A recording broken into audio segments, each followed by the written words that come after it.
గుంటూరు జిల్లా ఆర్యవైశ్య సంఘం ప్రథమ కార్యవర్గ సమావేశం తెనాలిలో నిర్వహించారు.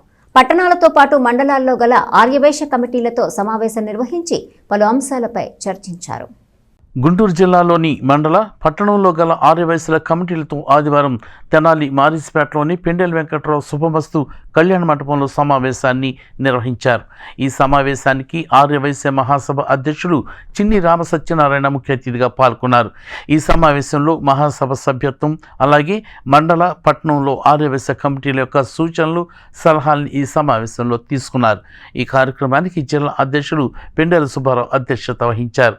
ఇంకా ఈ కార్యక్రమంలో జిల్లా కార్యదర్శి వర్మ వేణుగోపాలరావు, కోశాధికారి గుర్రం భాస్కర వెంకట సుధీర్, మాజీ మున్సిపల్ చైర్మన్ పెండెల వెంకట్రావు, జిల్లా మాజీ అధ్యక్షులు కొత్తూరి వెంకట గోపాలరావు, కొల్లిపర వెంకట సుబ్బారావు, చుండూరు ఉమామహేశ్వరరావు, మాజేటి గోపాలకృష్ణ, మద్ది రామకోటేశ్వరరావు, దేశ్ యుగంధర్, సుగ్గుల వెంకటప్పయ్య, వరద వెంకట శేషగిరిరావు, గోనుగుంట్ల శ్రీనివాసరావు, ఎకర శ్రీమన్నారాయణ తదితరులు పాల్గొన్నారు.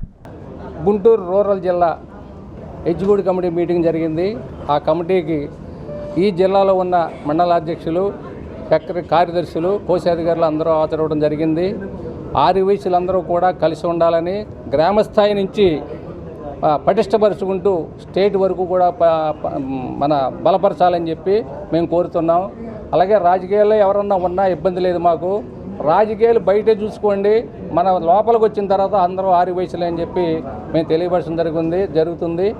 కావున మన ఆర్యవైశ్య మహాసభ జీవిత సభ్యత్వం కూడా జిల్లా అధ్యక్షుల ద్వారా ప్రతి మండలాలు గ్రామాల్లో కూడా తొందరగా కట్టించాలని చెప్పి మనం చేయడం జరుగుతుంది. మన ఆర్యవైశ్యుల తరఫున గట్టిగా కౌన్సిల్లో పోరాడుతున్నాడు. మరి అట్లాంటి వ్యక్తి ఈ విధంగా చేస్తే టౌన్ మొత్తం ఆర్యవైశ్యులు మొత్తం కూడా కథలు వచ్చారండి. దాంట్లో కొంతమంది వైసీఎస్ వారు మనకి ఎగనిస్ట్గా చేశారండి.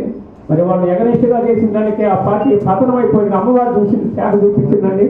అట్లానే మనం ఎవరికి కూడా అన్యాయం చేయొద్దండి. మనకు తెలిసినంత వరకు కూడా తెలిస్తే మంచి చేయండి, లేకపోతే మనకు తెలియదు మెదకుండా ఉండండి. నా యొక్క పాలసీ అది. తెలిసి అన్యాయం ఎవరికి చేయను. అట్లా ఉన్నవాడికే భగవంతుని ఆయుధాలు ఇస్తారు, పైకి తీసుకెళ్తారండి. లోపల బయట పెట్టుకొని దెబ్బ కొట్టేవారు మన ఆర్యవైశ్యులు ఎవరు చేయొద్దండి. విషయం దానికి ఎదనుంటే సర్దుకుపోయిన మండలాలు కానీ మరి పట్టణాలు కానీ చిన్న చిన్న విభేదాలు వస్తున్నాయి. ఆ ఊళ్ళో మన వైశ్య సంఘ పెద్దలతో మాట్లాడుకొని చర్చించుకొని కాదని